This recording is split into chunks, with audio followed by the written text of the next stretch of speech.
வணக்கம். நான் கிராண்ட்மா பேசுறேன். எல்லாரும் மறக்காம சப்ஸ்கிரைப் பண்ணிடுங்க. திமுகவின் மூத்த தலைவரும், அந்த கட்சியின் செய்தி தொடர்பாளருமான ஆர்.எஸ். பாரதி அவருடைய கட்சி கூட்டத்தில் பேசும்போது, அந்த அம்மாவே போயிடுச்சு. இப்போ அந்த அம்மா உணவகத்தை வச்சுக்கிட்டு என்ன பண்ண போறோம்னு பேசியிருக்காரு. அதை பற்றி தான் இன்னைக்கு பேச போறேன். மதிய உணவு திட்டம்னா நம்முடைய நினைவுக்கு வருபவர் காமராஜர். அதேபோல் சத்துணவுன்னா எம்ஜிஆர் அவர்கள் தான் நினைவுக்கு வருவார்.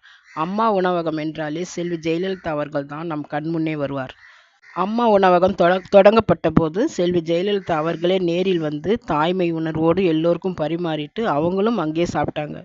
இந்த திட்டத்தை அவங்க எதற்கு தொடங்கினாங்கன்னா, குறைந்த விலையில் தரமான உணவு ஏழை எளிய மக்கள் சாப்பிடணும்னு தான் தொடங்கப்பட்டது தான் இந்த அம்மா உணவகம். 2013 மார்ச் 19ஆம் தேதி சென்னை சாந்தோமில் மலிவு விலை உணவகத்தை தொடங்கி வைத்தார் செல்வி ஜெயலலிதா அவர்கள். அதே நாளில் 15 உணவகங்கள் தொடங்கப்பட்டது சென்னையில். காலை உணவாக இட்லி, பொங்கல் வழங்கப்பட்டது. ஒரு இட்லியின் விலை ரூ. 1, பொங்கலின் விலை ரூ. 5.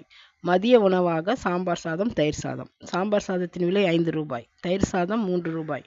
இரவு உணவாக சப்பாத்தி, ஒரு சப்பாத்தியின் விலை ரூ. 1.50. பார்சல் கிடையாது. மலிவு விலை உணவகத்திற்கு அம்மா உணவகம் என்று பெயர் வைக்கணும்னு சைதை துரைசாமி அவர்கள் கேட்டுக்கொண்டதின் பேரில் அம்மா உணவகம் என்று மாற்றப்பட்டது. 15ஆக இருந்த அம்மா உணவகங்கள் சென்னையில் மட்டும் அடுத்தடுத்து வார்டுக்கு ஒன்றாக 200 அம்மா உணவகங்கள் தொடங்கப்பட்டது. இதன் தொடர்ச்சியாக தமிழ்நாடு முழுவதும் அனைத்து மாநகராட்சிகளிலும் நகராட்சிகளிலும் அம்மா உணவகங்கள் திறக்கப்படும்னு சட்டப்பேரவையில் அறிவித்தார் செல்வி ஜெயலலிதா அவர்கள். முக்கியமாக அரசு மருத்துவமனை அருகில் அம்மா உணவகங்கள் திறக்கப்பட்டது. ஏழை எளிய மக்கள், கூலி தொழிலாளிகள் மிக குறைந்த விலையில் உணவு வழங்குவதே அம்மா உணவகத்தின் நோக்கம்.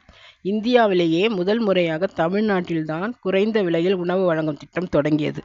பொருளாதாரத்தில் பின்தங்கிய அடித்தட்டு மக்களிடம் மட்டுமின்றி நடுத்தர மக்களிடமும் பெரும் வரவேற்பை பெற்றது. பிற மாநிலங்களிலும் இந்த திட்டம் செயல்படுத்தப்பட்டது. ஆந்திரா, கர்நாடகா, உத்தரப்பிரதேசம், ராஜஸ்தான், மேற்கு வங்கம் உள்ளிட்ட மாநிலங்களிலும் மலிவு விலை உணவகங்கள் திறக்கப்பட்டது. மழை, வெள்ளம், புயல் போன்ற இயற்கை பேரிடர் வரும்போதெல்லாம் அம்மா உணவகங்களில் இலவசமாக உணவு வழங்கப்பட்டது. செல்வி ஜெயலலிதா அவர்கள் மறைவுக்கு பிறகும் இந்த திட்டம் சிறப்பாக செயல்பட்டு வந்தது. செல்வி ஜெயலலிதா அவர்கள் மறைந்தபோது 1 மாதம் வரை அம்மா உணவகங்களில் இலவசமாக உணவு வழங்கப்பட்டது.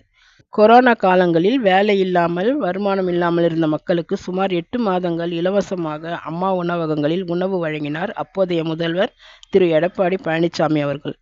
அம்மா உணவகம் முன்பு போல இப்போது செயல்படுவதில்லை. அதையும் எதையாவது காரணம் சொல்லி மூடிவிடலாம்னு பார்க்குறாங்க. ஏழை எளிய மக்களுக்காகவே தொடங்கப்பட்டது அம்மா உணவகம். ஏழை எளிய மக்கள் இருக்கும் வரை அம்மா உணவகம் இருக்க வேண்டும். பிடிச்சிருந்தா லைக் பண்ணுங்க, ஷேர் பண்ணுங்க, உங்க கருத்தை பதிவு பண்ணுங்க. மறக்காம சப்ஸ்கிரைப் பண்ணுங்க. நன்றி, வணக்கம்.